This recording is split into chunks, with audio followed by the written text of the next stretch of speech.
రాష్ట్ర వ్యాప్తంగా శ్రీరామనవమి వేడుకలు గ్రాండ్ గా జరిగాయి. శ్రీ సీతా రామచంద్ర స్వామి కళ్యాణోత్సవాన్ని అత్యంత వైభవంగా నిర్వహించారు. జిల్లాలో కేంద్ర మంత్రులు, పీసీసీ చీఫ్ సహా విపక్ష నేతలు రాములవారికి ప్రత్యేక పూజలు చేశారు. వేద మంత్రోచ్చరణల మధ్య మొక్కులు చెల్లించుకున్నారు ప్రముఖులు.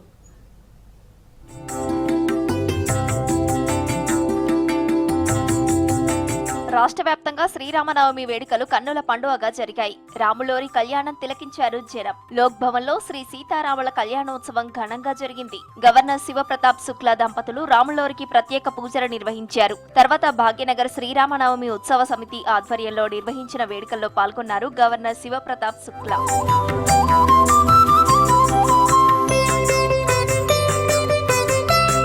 సొంత గ్రామాల్లో శ్రీరామనవమి వేడుకల్లో పాల్గొన్నారు మంత్రులు, ఎమ్మెల్యేలు. నల్గొండ జిల్లా రామగిరిలో జరిగిన కళ్యాణ వేడుకల్లో పాల్గొన్నారు మంత్రి కోమటిరెడ్డి వెంకటరెడ్డి. స్వామివారికి పట్టు వస్త్రాలు సమర్పించారు. భద్రాద్రి స్థాయిలో రామగిరి టెంపుల్ అభివృద్ధి చేస్తామని హామీ ఇచ్చారు మంత్రి కోమటిరెడ్డి వెంకటరెడ్డి.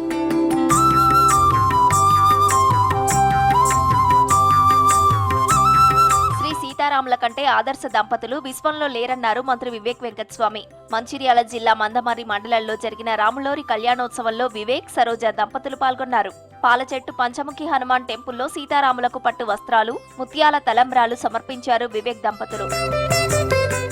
ఎప్పుడు కూడా ధర్మం, నీతి, నిజాయితీగా ఆయన ఎప్పుడు కూడా ఉండేవారు. వాటి దగ్గర నుంచి నేర్చుకోవాలి మనమందరం. ఎట్లా ధర్మంని నిలబెట్టడము, నీతి నిజాయితీగా పనిచేయడము, ప్రజలతోని మంచిగా మమేకమయ్యి ప్రజల సేవ ఎట్లా చేయాలి, ఇవన్నీ కూడా రాముడు దేవుడు మనకు నేర్పించడం జరిగింది. కరీంనగర్ జిల్లా ఇల్లంతకుంటలో రాములోరి కళ్యాణోత్సవం గ్రాండ్ గా జరిగింది. భక్తజన సంద్రమైంది. స్వామివారికి పట్టు వస్త్రాలు సమర్పించారు మంత్రి పొన్నం ప్రభాకర్. కళాకారుల ప్రదర్శనలు విశేషంగా ఆకట్టుకున్నాయి.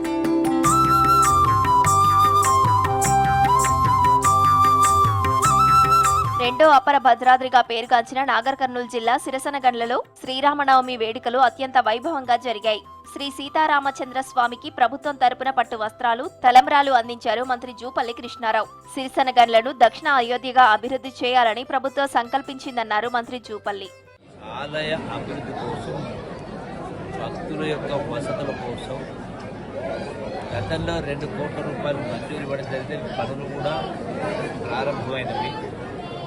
అదనంగా 3 కోట్ల రూపాయలు ఈ ఆలయకులు అడుగుతూ ఉన్నారు. కాబట్టి అన్నిటికంటే ముఖ్యం మన యొక్క సంస్కృతి, సాంప్రదాయాలు, ఈ యొక్క ఆలయాల అభివృద్ధి. నిజామాబాద్ జిల్లా కిల్లా రామాలయంలో జరిగిన శ్రీరామనవమి వేడుకల్లో పాల్గొన్నారు పీసీసీ చీఫ్ మహేష్ కుమార్ గౌడ్ దంపతులు. కిల్లా ఆలయంలో ప్రత్యేక పూజలు నిర్వహించారు పీసీసీ చీఫ్.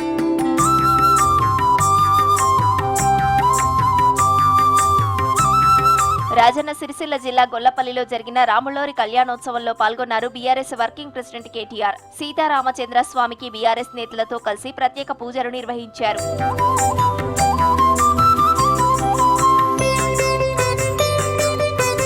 రంగారెడ్డి జిల్లా తిమ్మాపూర్లో జరిగిన శ్రీ సీతారాముల కళ్యాణోత్సవంలో పాల్గొన్నారు కేంద్ర మంత్రి కిషన్ రెడ్డి. పశ్చిమాసియాలో యుద్ధ పరిస్థితుల వేళ దేశ ప్రజలందరికీ కష్టాలు రాకుండా చూడాలని స్వామివారికి పూజలు నిర్వహించారు. ఈరోజు సమస్త లోకాలు కూడా సంతోషంగా ఉండాలి.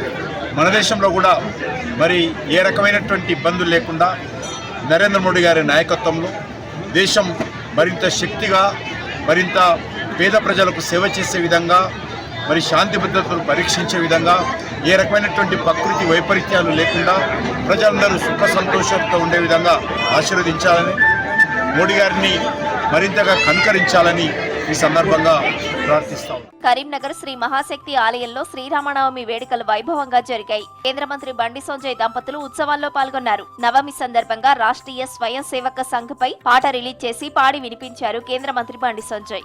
మాతృమూర్తి పదాల ముందర మోకరిల్లిన యువకులం, సాధనా పదమందు నిలచిన స్వయం సేవకులం మనం. నిజామాబాద్ జిల్లాలో పర్యటిస్తున్నారు తెలంగాణ జాగృతి అధ్యక్షురాలు కల్వకుంట్ల కవిత. కిల్లా రఘునాథ ఆలయాన్ని దర్శించుకున్నారు. సీతారాముల కళ్యాణోత్సవంలో పాల్గొన్నారు. స్వామివార్లకు ప్రత్యేక పూజలు చేశారు. భగవంతుని ఆశీస్సులు రాష్ట్ర ప్రజలపై ఉండాలని కోరుకున్నట్లు కవిత తెలిపారు.